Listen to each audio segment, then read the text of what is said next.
Okay, good morning to everyone in Australia, or if you are joining us from around the world, good afternoon or good evening. My name is Francois Teague and I'm the host of Comment Below and Let Me Know. Today we are going to be discussing the issue of same-sex marriage. And the reason that we are discussing this topic is because there seem to be quite a few concerns that are popping up when it comes to this very sensitive topic. Obviously, when it comes to things like this, there's always going to be opinions. Some people are going to be for it, some people are going to be against it, and some people are going to sit in the middle and kind of be neutral to the issue. All of the opinions are valid. Everyone's allowed to have their own opinion. Of course, for me, I am biased. I do have a bias, being that I am gay myself, but I am going to try and remain open to the situation while we discuss it today. So if there is anything that you would like to discuss when it comes to this topic, all you need to do is leave a comment in the comment section and I will certainly address them as we continue to discuss this topic throughout the morning and some of the afternoon here in Australia. We have Alias standing by joining us. Thank you very much for being here, Alias. It's great to have you on board. So there are a few concerns regarding same-sex marriage, as I was saying, and you would expect that considering what's happening here in Australia and all the ballots being handed out and everyone having the option to vote, which is also an issue in and of itself, whether or not one should have to vote in this in this issue, one could say. But anyway, I was reading an article recently from a Sydney paper, the Sydney Morning Herald, quite recently, where people brought up a few concerns, and I thought I would address some of them here in this forum. Now, once again, I do want to say that despite the fact that I do have my own opinion when it comes to this topic, I am going to try and remain as neutral as I possibly can. So even if you disagree with the allowance of same-sex marriage, I want you to feel free to leave a comment or a question in that section. Everyone at Comment Below and Let Me Know is very accepting of other people's opinions, and it makes it a very appropriate forum to be discussing this topic today. Well, first of all, Gloria has a question, and Gloria is from Condell Park. She says, how about banning all campaigning? People should know what they think already. Let people make their own decision, and innocent people won't be hurt by toxic campaigning. So that's a very good question, Gloria. I think there has been a lot of toxic campaigning that has been going on, so I can certainly see where it is that you are coming from. I feel like people are being misled, and there's certainly been a lot of fear-mongering going on, and let's be honest, this has been happening on both sides. The No campaigners are putting out commercials on TV at the moment, really that don't seem to have any relevance whatsoever to this issue. I mean, there's one woman in a commercial who's saying her son has been given the opportunity to wear a dress at school, so we should vote no on same-sex marriage. Now, no offense to this woman, but it's completely irrelevant to the issue at hand here. Now, allowing a child, whether they be male or female, to wear a dress at school, whilst it is an interesting topic, again, that's not what we are discussing. It's not what the question is that's been asked. It's completely irrelevant. So I don't understand why this issue would come up in a no campaign, personally. Those from the yes side have indulged in some violence. Now, not everyone has, but some people have, and it has raised a few concerns with people. And that's not the right way to go either. So maybe stopping all types of campaigns will at least stop fear-mongering, and will also stop potential irrelevance coming into this situation as well. We have the Ten Commandments killer on standby. Hello, Ten Commandments. Thank you very much for being out with us today. Very much appreciated. Again, if you have any comments, questions, or concerns during this live podcast, please leave your comments in the chat box and I will get to them as soon as I possibly can. Let's move on to the next issue that came up. And this came from Michael, who's from Como West. Michael says, given that the Equality Campaign states, and quotes, there is never a place for violence or abuse, excuse me, and that marriage equality is about respect and dignity for every Australian, end quote, they must be feeling uncomfortable with Tim McKinnon's comment that anyone who votes no is a bigoted C-word. Now, Peter Fitzsimmons' description of them as Christian nutters, Benjamin Wall's offer to hate F-ers, politicians who disagree with his views, and the headbutting of Abbott, or maybe we should just redefine the definition of respect and dignity. Michael makes a very interesting point. There is never a place for violence or abuse. And again, this is something that I have already addressed. I don't think that anyone has the right to be violent, regardless of what side you are on, when it comes to this issue of equality. At the end of the day, we need to let people have their opinions. And I think just simply talking about it is more than enough. It is up to each and every individual Australian to determine, that can vote anyway, to determine what side of history they want to be on. You know, do they want to have an accepting, all-inclusive, equal society, or do they not want to have that? Violence is certainly going too far. So I do agree with Michael on what he is saying there. Sometimes, you know, people can go too far when they're passionate about things, and so hate speeches and violence certainly are completely unacceptable. So I agree with what Michael's saying there. So the next thing that comes up is from Elizabeth. Now, Elizabeth is from Wahronga, and Elizabeth says, Abbott reasons that the assault on him, allegedly by a Yes campaigner, indicates that the ugliness is coming from the Yes side. Abbott demonstrates Pythonesque logic. If a Yes supporter punches someone, all Yes campaigners must be violent. Perhaps Abbott thinks that no supporter has ever punched someone. And I'm happy Elizabeth has brought this up, because if there is violence happening on both sides, it's not just one side.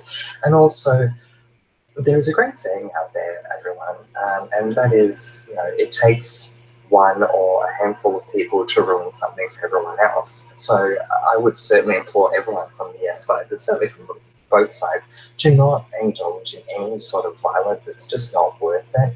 But I will also say that just because a handful of people may be involved in that doesn't mean that everyone on that side of the issue is like that. And there are a lot of people also who take things at face value, whether it's what they hear on the radio, what they see on TV, or what they read in the papers. Tony Abbott has made a very big point that this headbutting incident that has happened was done by a Yes campaigner, but the guy who did it made a very quick point the following day, saying that it had nothing to do with his stance. There was a sticker found on him with the word Yes found on his jacket, and he was very quick to say that that was just a coincidence. It had nothing to do with the Yes campaign. It was how he felt as a human being.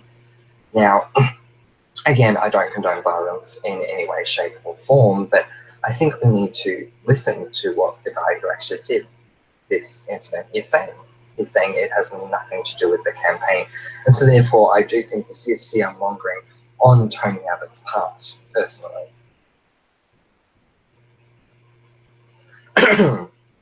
Excuse me. So it's, yeah, I do find that very interesting. And there have been a lot of politicians who are trying to make things very much about, you know, the Yes supporters are bad people, and here's a few examples that we're going to give, but it's not necessarily the case. We all know that Tony Abbott is very passionately on the no side of this issue, so I think, you know, if he has the opportunity to turn this into something that has been done by someone from the Yes campaign and make it all about that and use that fear-mongering, that he's going to do so. So again, this is something that we shouldn't just be taking on face value. Because it's not necessarily the case, and certainly it does not seem to be motivated by anything to do with the Yes campaign. It's something that this guy did of his own accord, because he himself personally had an issue with Tony Abbott. Next one is from Matthew. Matthew's from Hornsby. And Matthew says, has Abbott claimed any expenses upon the public purse for attending the Liberals' cocktail party in Hobart? It appears to have no obvious connection with discharging his public duties as the member for Warringah. Well, there you go. Don't know what exactly this has to do with the yes or no campaign when it comes to same-sex marriage, but it's a good point and one that might be discussed at another time. Let's go on to see what Howard has to say. Howard's from Glebe, and Howard says, Warringah must be the utopia of Australia. It needs no federal overseeing at all. Its elected representative is never there. He's obviously sorted all of Warringah's issues and is now unselfishly sorting everyone else's. Interesting. I don't see how any of these points are relevant to same-sex marriage. But there we go. I'm just trying to see if there are any others that are relevant to the same-sex marriage issue. This one does seem to be though, so that's good.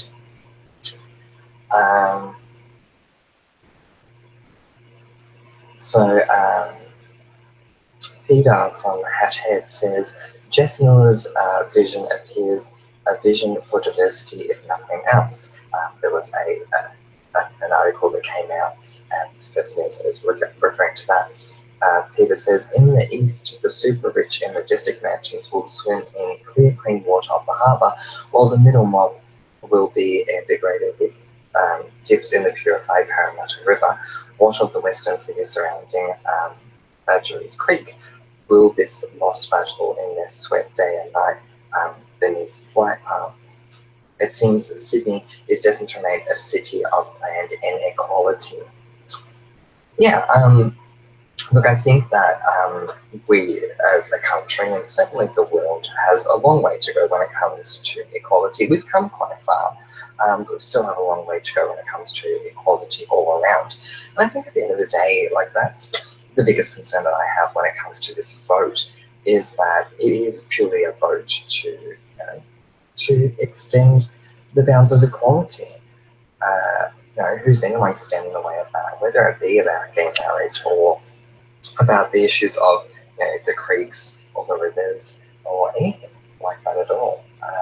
So definitely the question becomes, what side of history do you want to be on?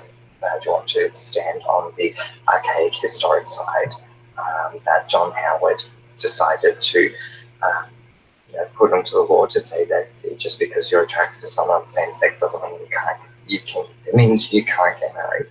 Or do you want to be on the equal side of history and say that anyone should be able to get married regardless of who it is that you are attracted to? So yeah, that's absolutely what it comes down to.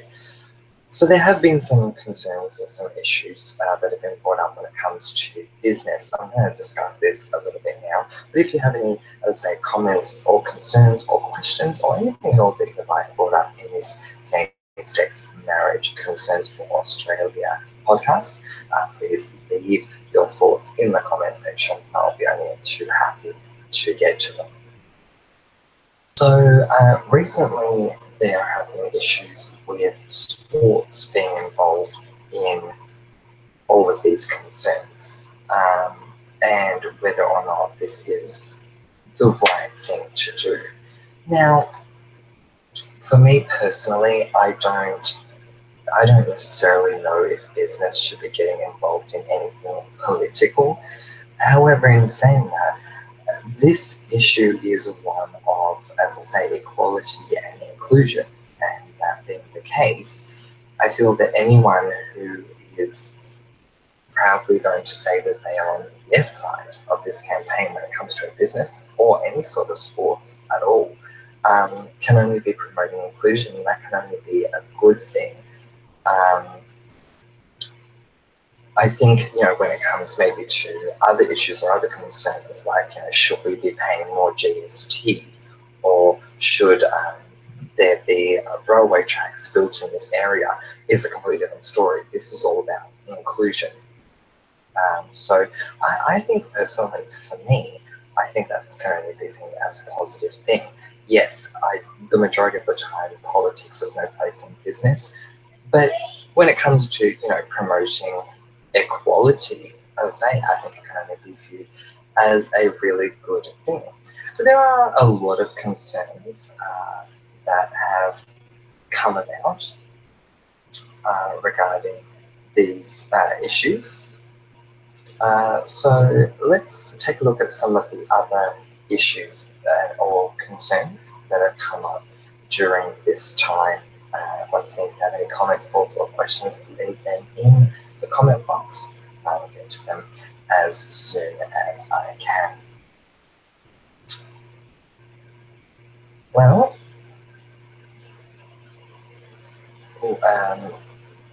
here's a very interesting point that Chris Roberts has made. He says, as a decidedly heterosexual male, might I pose 5 questions to those who oppose equality in marriage? First question being, do you believe in discrimination? Yeah. Second question being, will people of the same sex marrying directly affect you? Another good one.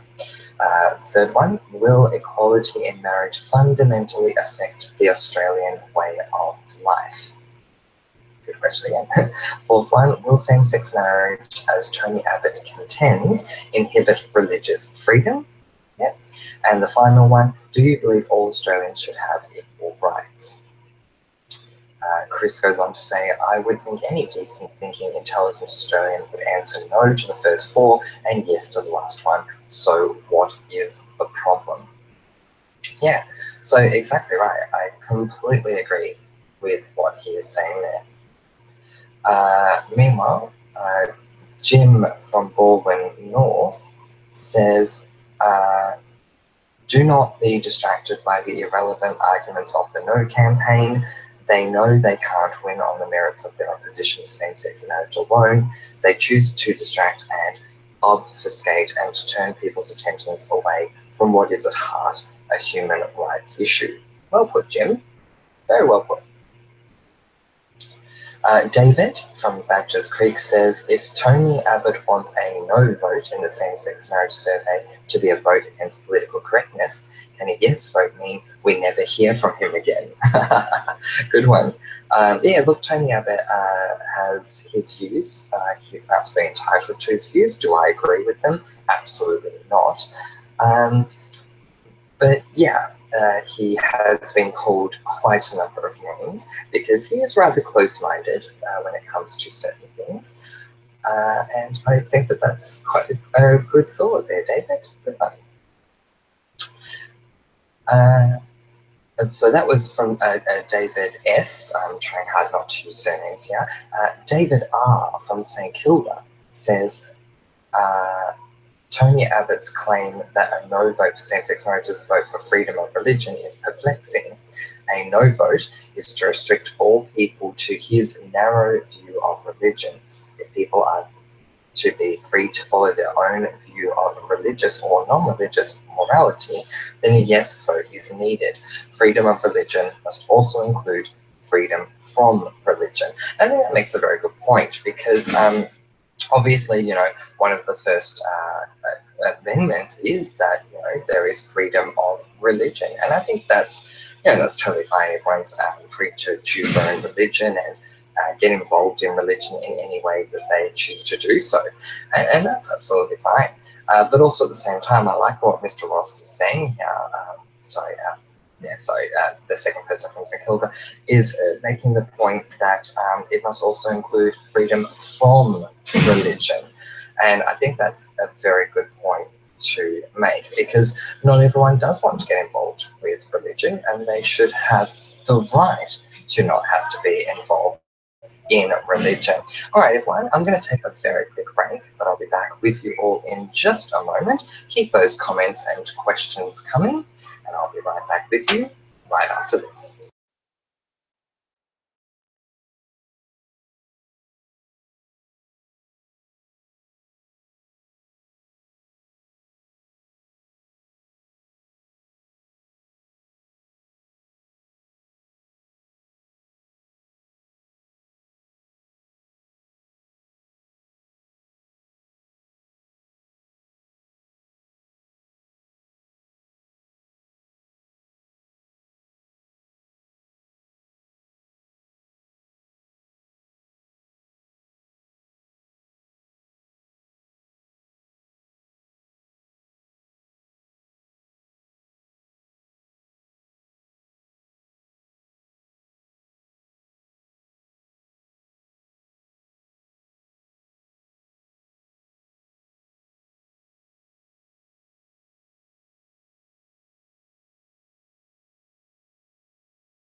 Okay, thank you very much, everyone, for your patience there. I do appreciate it.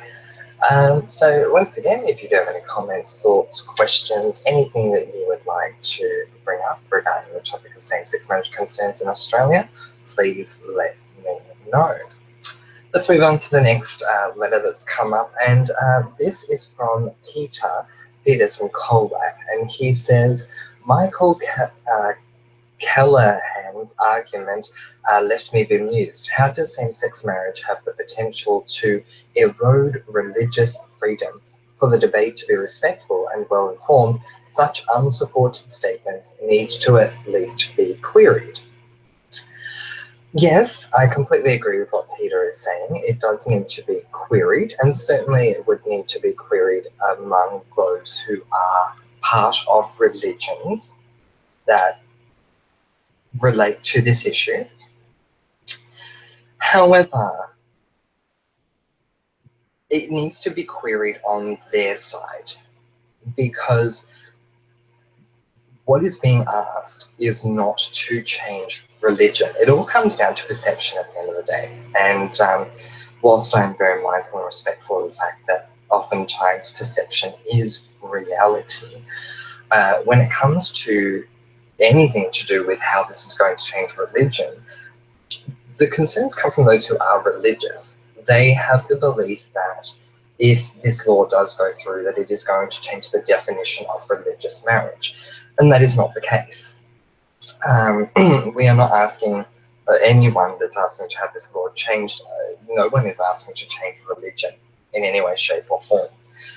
Certainly for me, as a gay man, I'm not forcing every single priest or pastor to marry me. If they would prefer not to marry me, then quite frankly, I prefer to not have them marry me. So I'm not forcing anyone to do that personally.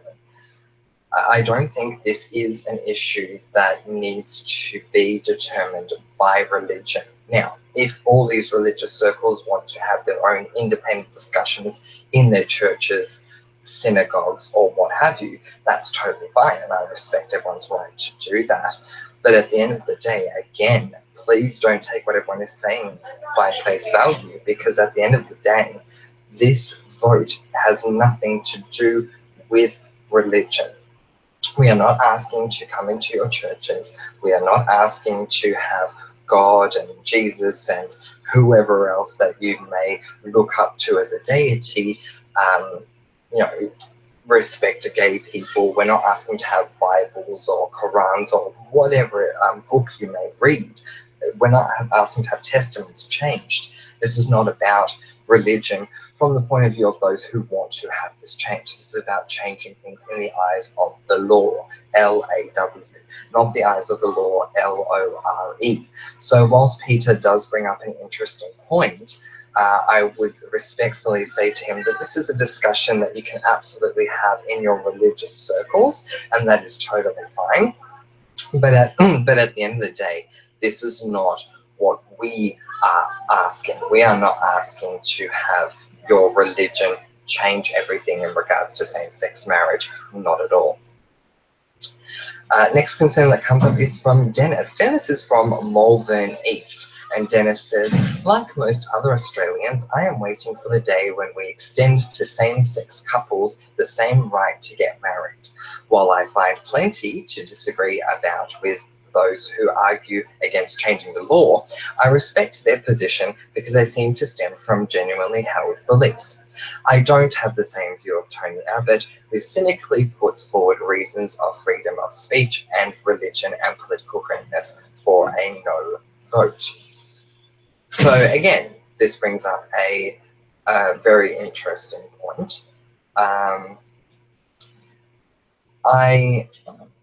I think that it should be respected. If someone wants to vote no, absolutely, I can respect that. That's your opinion. The concern that I have is that anyone I've spoken to or anyone I've heard have their opinion are saying something that is irrelevant to what is actually going on. I ask anyone on the No campaign to come on to a chat with me. let's have a voice-to-voice conversation about this, and have your voices heard, but at the same time make it relevant to what is actually going on and not make it something that is not. So if you were to come on here, whether you're typing or whether you were to speak to me in a live chat, in voice-to-voice, and say to me something like, Francois, you know what, I'm not for same-sex marriage because I just don't believe that 2 men or 2 women should be allowed to get married, full stop, then okay, I respect that opinion, and it is a valid opinion considering what is going on. But if I had someone come on here and say to me that I'm going to vote no in the same-sex marriage because this is going to change religion, I don't know if I necessarily would agree with that personally. So that's where I sort of stand on that issue there. All right, let's see what else is going on. Just a moment. I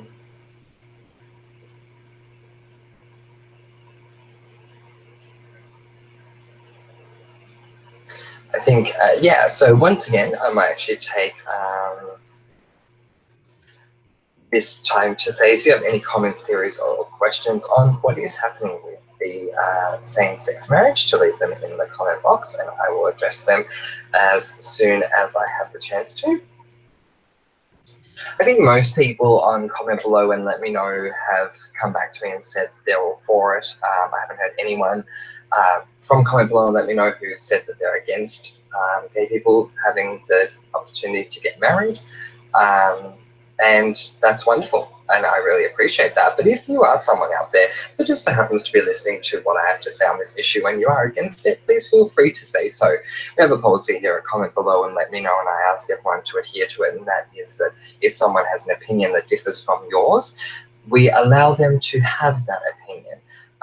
We may respectfully disagree, but we're not going to verbally attack someone for having an opinion. So please feel free to leave any opinions that you may have on this topic.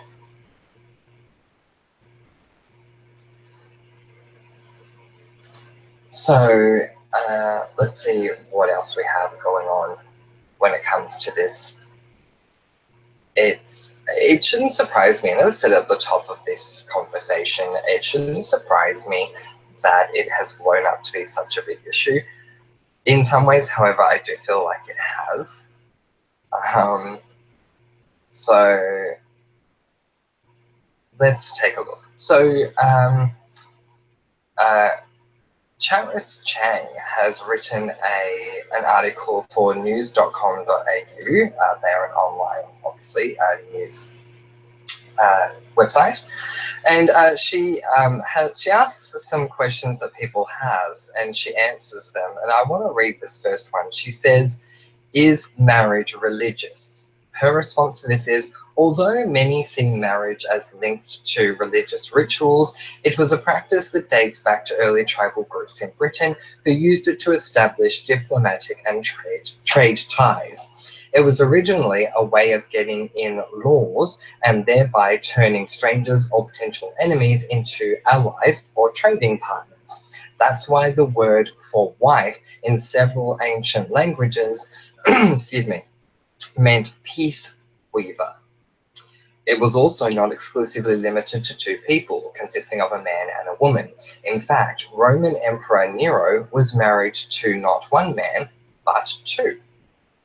Professor Kuntz, author of Marriage History, How Love Conquered Marriage, said as time went on, marriage became a way to maneuver for a better position within society, allowed people to raise money for business ventures, and considered claims to aristocratic power and inheritance rights. In ancient class societies without a state, your kin connections were your own little mini state. It was their job to defend and avenge you. So that's really interesting, isn't it? The next question that she brings up is, sorry, just a moment. Will religious freedom be protected? Her answer is many religious organizations are worried that they will be forced to act against their religious beliefs if same-sex marriages are legalized. Currently, religious organizations defined as a, quote, body established for religious purposes, end quote, enjoy an exemption to the Sex Discrimination Act 1984. This means they are allowed to discriminate against someone on the grounds of their gender, LGBTI status, relationship or status, or pregnancy. The exemption applies to the training or appointment of ministries and other roles, and also includes a, quote, act or practice that conforms to the doctrine, tenets, or beliefs of that religion, or is necessary to avoid injury to the religious susceptibilities of adherents of that religion, end quote. It means they can already refuse to marry same-sex couples and should be able to continue to do so. But people are worried this will change if same-sex marriage is legalized. The Turnbull government said it would protect these rights in legislation if the yes vote was successful, but won't release details until after a result is known. Former Prime Minister John Howard has been one of the leading voices criticising the decision not to release a draft bill. He said, it is important for the government to spell out in advance of the vote what steps it will take to protect parental rights, freedom of speech, and religious freedom in the event of same-sex marriage becoming law. Now, John Howard is completely against it. For those of you who are unaware, John Howard is a former Prime Minister of Australia, and it was actually under his Prime Ministership that this law was changed, that same-sex couples could not get married. So it doesn't surprise me that he would say something along those lines. But as this woman is saying, and she's absolutely right, the religious organizations are already exempt to, you know, from any concerns with this. They're, as she says, they're allowed to discriminate against someone on the grounds of their gender, their LGBTI status, their relationship status, or pregnancy. They're absolutely allowed to do that. And it does not look like that is going to change. Even Malcolm Turnbull has said that if the yes vote is successful, that it will protect the rights of those for these religions. Now, while I am against that, and while I think that, you know, no one at all should have the right to discriminate against anyone of those things, at the end of the day, a religion is a religion, and basically, personally myself, I define religion as being a group of people who adhere to certain practices, and those practices are practices that are deemed worthy within that circle of people. So at the end of the day, if there is a church out there that says we are against those who are gay, they have every right to do that. That's their religion. That's fine. However, this, once again, I do have to reiterate, this vote is not about religion. This is not about saying you have to change that law, because they don't. They don't need to change that law at all. The next question that has come up in this wonderful article is, it's a funny question. Will a baker be allowed to refuse to make a cake for gay couples? Now, the response is, as mentioned above, the Sex Discrimination Act 1984 allows discrimination generally on the basis of sex, sexual orientation, gender identity, intersex status, marital or relationship status, or pregnancy. While religious organizations get an exemption, ordinary businesses do not. So it's already illegal in Australia for businesses to refuse to bake a cake for a same-sex couple. If same-sex marriage is legalized, all that would change is the cake would be for a wedding and not for a commitment ceremony or a birthday, which is a very good point. Again, you know, we have the religion, as I said, I define that as a group of people who live by, you know, their own sort of principles. And then we have the country. And every member of the country, every citizen or resident or even visitor to Australia may have their own way of doing things, but they have to live by the law of the country. And there are discrimination laws in this country that says you cannot discriminate against same-sex couples anyway. So to make what I refer to as an obscenely hullabaloo about this person in America who was taken to court because they refused to make a cake for two guys for their wedding, I think is completely ridiculous because it goes against the discrimination law that's already in place anyway. So yeah, I mean, again, it's sort of irrelevant at the end of the day to even bring up whether or not the rights would change of anyone for any business when it comes to discrimination, unless, of course, they were to change that law, which wouldn't make any sense, to sort of say, oh, now that we're accepting same-sex marriage, you're allowed to discriminate against it in a business, which, again, it would not make sense to do that. So, yeah, it's completely irrelevant to ask if, you know, to say that you wouldn't be able to refuse anyone because you can't refuse them nowadays anyway, without the law. So it's quite a surprising question to look at, that's for sure. Okay, next question. Marriage is between a man and a woman. The response is Australia's first Marriage Act was introduced in 1961 and set the minimum age you could get married as 18, but did not define marriage. As Liberal Party federal president Nick Greiner noted in The Australian, the Marriage Act has changed 20 times since it was introduced by the Menzies government in 1961. Former President John Howard changed the Marriage Act in 2004, as we said, John Howard changed it, to ensure that it stated that marriage was between a man and a woman, and that gay marriages which had begun to be legalized overseas would not be recognized in Australia. Isn't that interesting? So what this article is suggesting is that John Howard changed the Marriage Act in Australia when he heard about or saw that equality was reigning in other countries. So Australia is looked upon as a very laid-back, easygoing country, and yet here comes this from out of the woodwork saying, well, no, we're going to make a point and show the rest of the world that we do not agree with this and we will not accept this. Yeah, and John Howard was Prime Minister for a considerable while. So it's a poor reflection on Australia to say equality. Not only are we not going to do that, we're going to make a point to show you we won't do that. Interesting.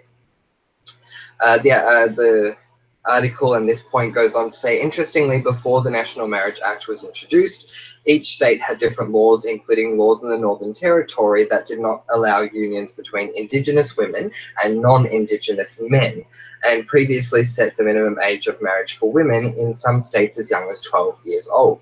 Interesting. Very interesting.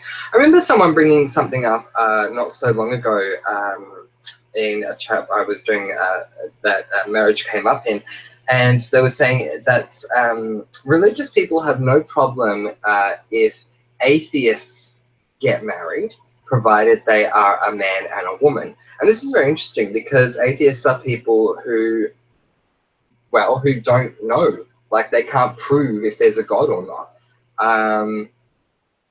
It's interesting that religious people would allow those who don't necessarily believe in their God to get married simply because they're a man and a woman, versus, say, a gay couple who may believe in God. I mean, look, whether you know it or not, and I speak to anyone who's religious out there, you may know it, you may not, but I'm sure there are gay people in every religion, whether they're being open about it or whether they're being forced to, you know, not say anything about it. But yeah, just found that point to be very interesting. The next point, will gender education in schools become widespread and compulsory? Okay. Now, first of all, we are talking about Safe Schools program. The Safe Schools program has nothing to do with this vote. Regardless of whether or not it will go ahead, it has no relevance to the vote. This vote has no bearing on whether or not it will go ahead. They are two completely separate things. The response is, in an ad for the No campaign, mothers express their fears that programs such as Safe Schools will be introduced and become compulsory. The Equality campaign has criticised the linking of same-sex marriage with gender education. True, I just did that. In fact, schools in Victoria have been able to sign up to Safe Schools since 2010, even though gay marriage is not legal in Australia. It will also become compulsory in state high schools in Victoria from 2018, regardless of what happens in the postal survey. Safe Schools is a program aimed at giving teachers information and skills to make schools more inclusive for LGBTI people, which again, my thought on that is, why wouldn't you want your school to be more inclusive? Wouldn't you want your child to be more accepting of everyone anyway? Anyway, it was rolled out nationally in 2013, but federal funding was pulled starting in 2017 due to concerns over its content. An independent review released in March last year drew attention to one lesson in the All of Us resource for students as young as 11 to ask themselves what it would be like to be same-sex attracted. Exercises in All of Us are given as examples for those signed up to Safe Schools, but institutions are not required to do them. However, this lesson was dropped after Education Minister Simon Birmingham announced changes to the program. He also made it necessary for parents to agree to signing up to Safe Schools. Parental consent is needed for student participation in any lessons drawing on All of Us. Last year, University of Western Australia Professor Bill Loudon delivered an independent review of Safe Schools that found the program was age appropriate and noted that it contained more material than would likely be used in most schools. It didn't consider the controversial It didn't consider the controversial -18 website, but suggested some material on this site would not be suitable for younger students and should not be accessed from inside the school's internet firewall unless it was specifically approved. Concerns were raised about -18 because this website contains a link to one website that contained another link to another website, which has a link to an S&M establishment. Are you serious? Oh my god, okay, because you guys, I actually have a great opinion on -18, and so I'll talk to you about that in just a moment. I've been to -18, I can talk about that. But first of all, it's like saying, I spoke to Harry, who spoke to Tom, who spoke to Maud, who spoke to Sandra. Sandra got back to Tom, who got back to Maud, who got back to Harry, who got back to me, and said this. Like, seriously? At the end of the day, just because of the fact that the -18 website contains a link to one website, that contains a link to another website, that contains a link to an S&M establishment, doesn't mean that you can't allow access to this one website. Why not just block access to the S&M website? Seriously? Again, that's just fear-mongering. Now, for those of you who don't know, -18 is a gay club. It is honestly one of the best gay clubs I've been to, and I hope it keeps running till the end of time. So as the name suggests, -18 is an underage gay club for anyone that is under the age of 18. In Australia, to be considered the legal age of an adult, you must turn 18. So this club differentiates itself from adult gay clubs by the fact that it does not serve alcohol. So they serve soft drinks, water, juice, that sort of thing. They do not serve alcohol. Yeah, but otherwise, it's very similar to a gay club. And I must say, I didn't see any drugs or anything going on at -18. But I have a lot of love and a lot of great memories for -18. The first time I went there, I actually found a great love of my life, and despite the fact that I'm not with that person anymore, I have a lot of great memories from that night. And I could talk about it for ages. It's a wonderful place. So I think children should be allowed to look at this website, because if you are underage and you identify as being gay, this is a great experience that you can have at this club.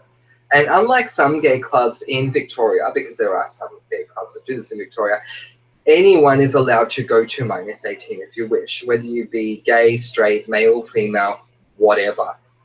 So yeah, I think children should have access to the site and learn more about this. It'd be nothing more than a really good idea, in my opinion. All right. So we're probably going to stop this conversation really soon. If there is anything else that you guys would like to discuss in relation to this topic, let me know. Otherwise, I will probably end this discussion for today. I want to say thank you to everyone who has come along to listen to this live, or if you're listening to it late. Either way, thank you very much.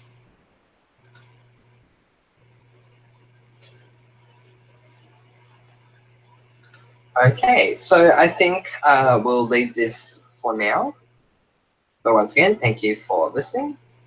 I am Francois T. Make love and not war. Give someone you love a hug today. And when it comes to voting in the marriage equality vote, you have every right to your opinion. Just please know the facts before you take on what someone says at face value without doing your own research. And I just want to make the point that this goes for everything. It's not just for same-sex marriage. Ever since I saw the film Legally Blonde, I've always said this and I always will. The first professor at Harvard that Elle Woods is introduced to says that she has learned to sharply question what she knows. And I think everyone should do this. Just because someone on TV, I'm going to give an example of the no side, says allowing same-sex marriage means that my boy will have to go to school in a dress, doesn't necessarily mean that's what's going to happen. This is one person stating their view. If to sharply question this view is very smart, all you need to do is go online, do your research, and find out what's actually going on before we suddenly become a country that just believes anything that we see and hear that could either be completely taken out of context, could be completely void of facts, could just be completely wrong. So that's my advice to everyone as a general rule of thumb on the whole. All right, everyone, big love and hugs to all of you. Thank you very much once again for tuning in, and I hope to see you all very soon. Bye, guys.